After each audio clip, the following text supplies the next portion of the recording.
You, yes, you, watching this video, are actually the entire universe experiencing ourselves as a human being watching a YouTube video reminding ourselves of what we are. This realization, taken into the heart and understood in spite of false egoic separation, is enlightenment.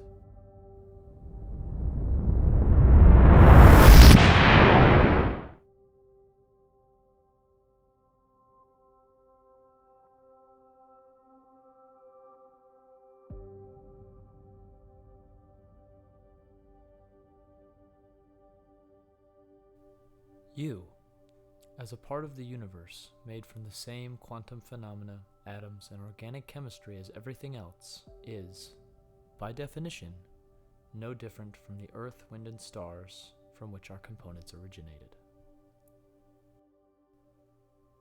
The reason we needed to remind ourselves of this is because in order for life to develop into single-celled organisms, let alone self-aware, conscious human beings, we must use our fundamental components to create a separation of inside and out.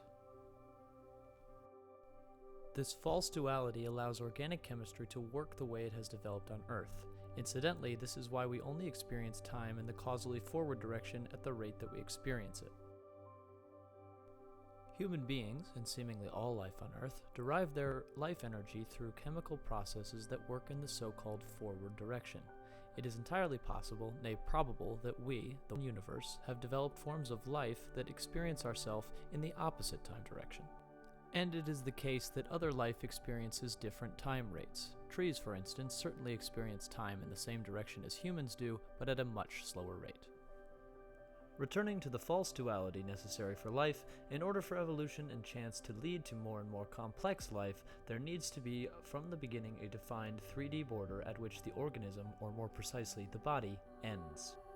We are like rooms to a house. A house is a singular thing on its own, but usually contains separate rooms that within itself, in their totality, form the house, and while you may name individual rooms by their function, bedroom, living room, bathroom, etc., you would probably never say that they weren't also the house.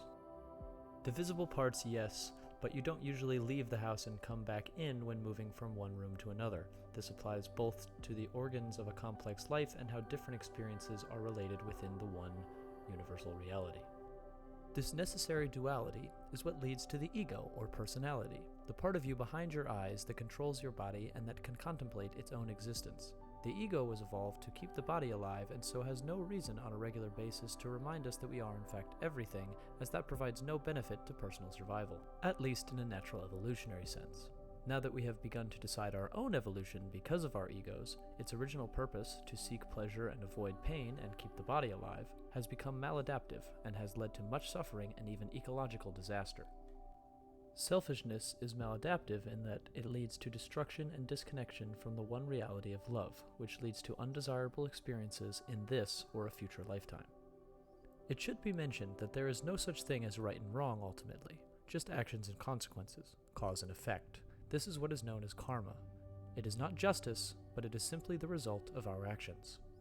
To summarize, there is nothing that empirically separates what you call you from the rest of the universe that we are, yet by virtue of a membrane, skin, or wall, also made from the whole, creates a place for organic chemistry or life to develop, which led to the ego or personality that gives us our individuality with which to experience the whole. This oneness, it should be noted, even applies to things we would consider to be artificial, or the product of human creative force. You are as much the device being used to get this reminder as the human being being reminded. Therefore, you are reminding yourself of what we are so that you can use this knowledge to fulfill your dharma or purpose for which you incarnated. Welcome to reality. Holy shit. Hey, Mikey, I think he likes it.